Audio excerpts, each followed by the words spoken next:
आज हम कुंडलिनी के 7 चक्रों के बारे में आपको जानकारी देंगे। आपको पता है हमारे शरीर में 7 चक्र मौजूद होते हैं। मूलाधार, स्वाधिष्ठान, मणिपुर, अनाहत, विशुद्ध, आज्ञा चक्र, सहस्त्र चक्र, ये प्राण शक्ति के केंद्र है। वीडियो में आगे बढ़ने से पहले आपसे निवेदन है कि अगर यह वीडियो पसंद आए तो वीडियो को लाइक करें, चैनल को सब्सक्राइब करें और बेल आइकॉन को दबाना न भूलें ताकि आगे भी आपको ऐसी ही जानकारी लगातार मिलती रहे। यदि आपने इस चैनल को पहले से सब्सक्राइब कर रखा है तो उसके लिए धन्यवाद। तो चलिए आगे बढ़ते हैं। जब आप किसी वृक्ष को देखते हैं तो आप देखेंगे कि उस वृक्ष की तना और शाखाएं स्थिर तथा मजबूती से रहने के साथ साथ विकास भी करती है, क्योंकि धरती के अंदर उन्हें स्थिरता तथा पोषण जड़ों से प्राप्त होता है। ठीक वैसे ही मूलाधार चक्र भी है। ये सबसे नीचे रीढ़ की हड्डी के शुरू यानी गुदा द्वार के पास। सबसे पहले ध्यान को यहीं लाया जाता है। ये त्रिकोण रूप में है और कुंडलिनी शक्ति यहीं बैठती है। इसमें 4 योग नाड़ियां हैं जिन्हें कमल की पंखुड़ियों की तरह दिखाया है। पृथ्वी तत्व है जो गंध का काम करता है। या देव रूप में गणेश विराजमान है। इसकी देवी है डाकिनी। इस चक्र में ब्रह्म ग्रंथि है। ये भूलोक को इंगित करता है। सब चक्रों के बीज अक्षर होते हैं। इस चक्र का बीज अक्षर है लंग। मूलाधार चक्र का भेदन करने वाला पृथ्वी तत्व पर विजय प्राप्त कर लेता है। दूसरा, स्वाधिष्ठान चक्र, ये ज्ञान इंद्रियों के पास है।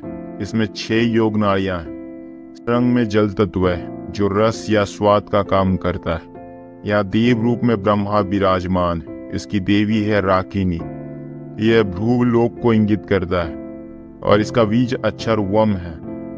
इस चक्र पर ध्यान करने वाले को जल से किसी तरह का भय नहीं रहता। उसे कई सिद्धियां और इंद्रियों पर नियंत्रण प्राप्त हो जाता है।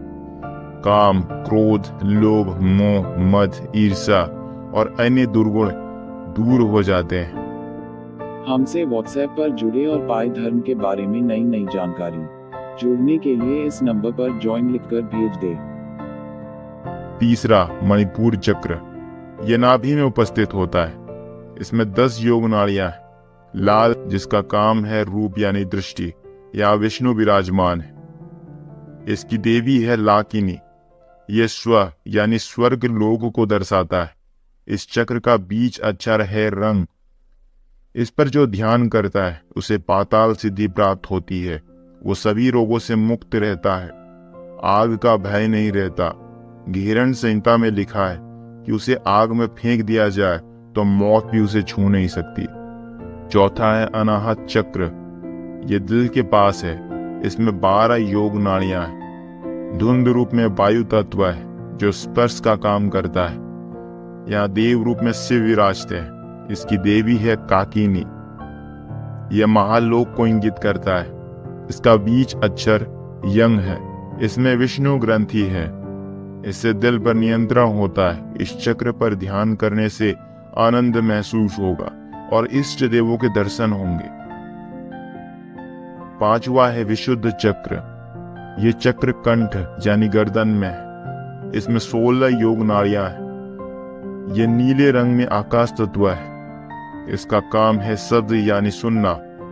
यहाँ देव रूप में महेश्वर सदाशिव है और इसकी देवी है साकिनी। ये जनक लोक को इंगित करता है। इसका बीज अक्षर हंग है। मन के शुद्ध होने से, ध्यान और लग्न गहरी होने से साधक विशुद्ध चक्र को खोल सकता है। छठा है ज्ञान चक्र। दोनों आंखों के बीच यानी भुकुटी में ज्ञान चक्र है। इसमें योग नाड़ियां केवल 2 है।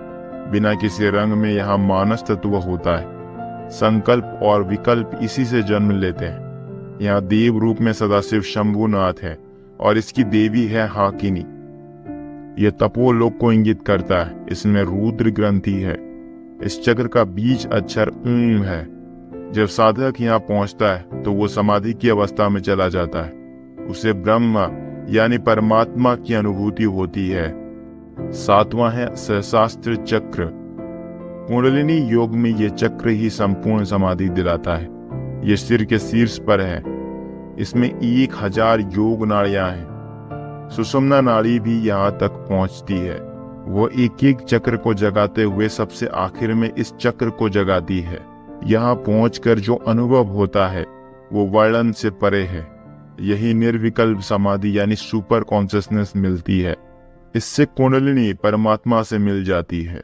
तो दोस्तों, ये थे कुंडलिनी के 7 चक्र।